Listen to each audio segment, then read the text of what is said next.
Will Campbell can't play tackle. Just like Cooper DeJean couldn't play man. I was wrong about one. I'm not wrong about this one. Look, Will Campbell, to me, if you say this guy can play tackle, incorrect. I think it's a great place to start. Yeah. This is the most hot topic. One of the hot topics of the draft is Patriots before take Will Campbell. And after watching the tape, there's just no way. This is what me and Juan both... I watched him before Juan. And what I was led to believe about Will Campbell is he's Trent... Forget about the, surefire measurable. top 10 pick. Yeah, he's just he's the next left tackle. He's the next franchise guy. I started off with just the regular old SEC game, and I was like, well, it's pretty good. I watched Texas A&M. I went back last year to Florida State. Jared Verse whooped this dude's ass. And he made this big thing at the combine about how, arm length doesn't matter. Arm length doesn't matter. There's no rep I lost because of arm length. It was worrisome, guys. It was worrisome. And the reason I don't have him at number one guard is because for me, the most important thing for a guard is anchor and size. He doesn't have that if he's going to go inside. You can say this one. Tyler Booker, that's a guard. That's a big 6'5", 330-pound monster who doesn't get pushed around. Will Campbell got pushed around at tackle. And that's what worries me. You're not big enough and athletic enough to play tackle. We're going to kick you into guard, but your skill set doesn't translate to what I like in a guard. If you're the San Francisco 49ers and want a guy who can move, who's got sweet feet, by all means, go for it. But if you want guys like Landon Dickerson, like I like, who just are big, can't be moved, monsters, this isn't your guy, and that's why he's not my guy. There's plenty of stuff to like one. He faced the best of the best, and there were times he held his own, but he's really good at figuring out stunts and games up front. He's well schooled. He's got good feet, has bend, but I don't see great power. I see guys getting him to his body. I see him oversetting like crazy because he's worried about that quick twitch. And with the anchor thing one, I think that problem gets magnified when he plays guard.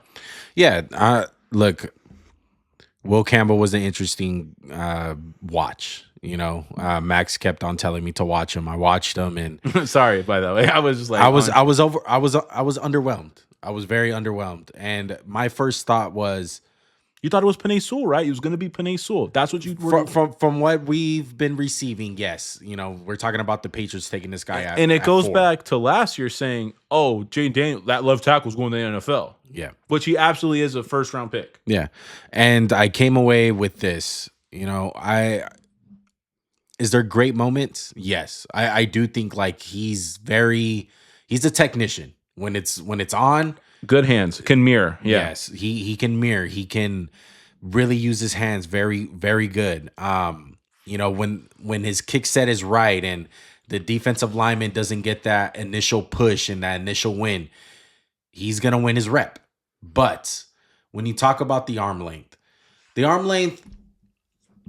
it can be something that can make or break you in a way that I think this goes for any prospect, like any single one. A guy can have a low measurable in certain ways, whether it's its hands, his height, his weight, arm length, whatever it is, 40-yard. The tape will tell you whether that's an issue or not. And to me, what the tape told me is the arm length is a problem. I've seen guys where they have low arm length or they have a slow 40 time, and I'm like, don't give a fuck. That doesn't matter. He still does his job. He is still good at it. He's going to be just fine. I did not feel that way with Will Campbell. It's an issue. He has to be nearly perfect on every single rep. Because of that, he just has to have a great kickstart, and he has to overcompensate certain reps. And why it's important is for guys like Jordan Mailata, who are just this bigger than life human being.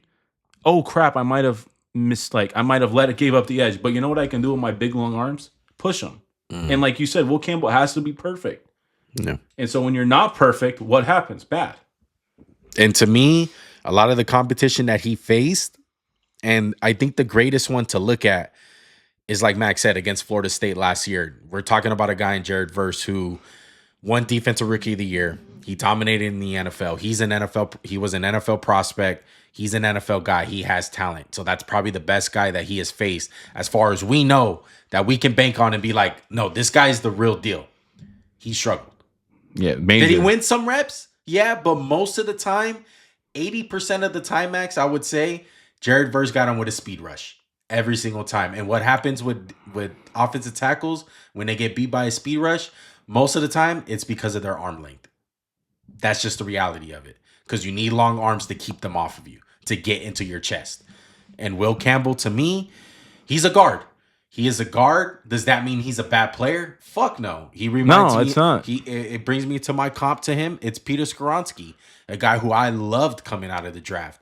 But I acknowledge that, yeah, did he play tackle his whole career in college? Yeah, but that's in college. In the NFL, can he, in a tough situation in the NFL, which happens a lot where guys get hurt constantly, and he can fill in that tackle like a Joe Thuney? Joe Thuney, exactly. Can he do it? Yes, but can he do it at an all-pro, high-level, do you top take 10 this pick? guy at 4 knowing No, he's not going to be absolutely not. Exactly. Yeah. That's where I was so confused by this guy. And I want to say one thing off the speed. Once he started getting beat with speed, Jared Verse turned on the power and the violent hands. And this is what worries me. The anchor isn't there. There were times, where I know you saw on film, he's getting thrown into the quarterback. Like he's on the track to get thrown into the quarterback. Yeah. Yeah. To me, this guy reminded me of Jonah Williams from Alabama. He's a guy who's playing tackle, but should probably be inside. Hey, if you take this guy 15 to 30, you have a hell of a player. Yeah. 4? No. 10? Absolutely not. Yeah, I wouldn't touch this guy in the top 10 based off value as far as are you taking him as a tackle or a guard? And if you're taking him as a guard, fuck no. I don't care if he is the best guard. There's only been one guy, and that's what? Quentin Nelson. Quinn Nelson. But I don't think he's Quinn Nelson. But he's not. This is where I go back to Tyler Booker, because when I think of a guard, Tyler Booker has less question marks, and that's why I put him at 5 rather than 4, because one, you're learning a new position. He's been a left tackle. He's been healthy. He's been good. But to learn a new position, and like I said, Tyler Booker is a guard. He's big, like powerful. Will Campbell's not powerful. He kind of absorbs more than he dishes out. And that's why I have him at 5. Yeah, I simply put, I still think he's a phenomenal player. I still think he's the best lineman in this draft because I compare him to other guys. And other guys in this class, I don't see anyone that's ahead of him as far as like the whole package. A lot of these guys, they have low arm length, or they don't have enough power, or they're just simply good guards. Remember what I told you about Membu? They were like, this guy's super lengthy. I'm like, he's got like 50 percentile arms. Yeah. Like, were they talking like he's Amarius Mims, like with 37-inch arms? It's not. Once we get deeper into this, I do feel like there's one guy who can be an all-pro guard based off his measurables. It's only one guy. We'll talk about him later. But as far as it goes from my list, because you guys may be saying, like, you have him at 1, and you're talking about him like if he's trash. He's not. Max feels a little bit different as far as the value to him. Yeah, no, I think what we're mostly talking crowd about is the narrative that this guy's a franchise left tackle and he should be picked at 4. Yeah, I have him as my 5th guy. He's a first-round pick, like I said, 15 to 30, somewhere in there. Yeah. 15 to 25, whatever you want to say. But for my money, if I'm drafting an offensive lineman high, he better be a transcendent guard like a Quentin Nelson. Yes. Or a tackle. And I think if a team does pick him at tackle, Max, I have confidence that you're going to see pretty early in training camp when he struggles. I think it's going to be pretty obvious. Prove me wrong. You know, if he goes out there, that game against Jared Verse is going to be pretty much every other game in the NFL against the guys who are rushing. And if he does good in the NFL and he plays tackle and he winds up becoming an all-pro, I'll eat crow for it. Yeah, but my bad. As far as what I've seen on the tape and what Max has seen on the tape says different. The tape says that he struggles and the arm length is an issue. I think he can be a Pro Bowl to a capable all-pro guard in the NFL. I think he's that talented and he's a very smart player. He knows his checks. He did a lot of the checks at the line. You can tell that he knew protections. So he's a high-level, high IQ guy. He seems like a high-character guy as far as the stuff that I've read on him. Yeah, he played every game. Yeah, and he's tough as nails. So we'll see. We'll see what happens. I just know if the Raiders pick him, if the Patriots pick him, it's a mistake. I'm going to grade it very bad. because you should not take this guy in the top 10 if you're going to pick him with even a inkling of a question mark if he can play tackle. That's the facts of it. Big dreams, everything ain't what it seems. Glittering gold, both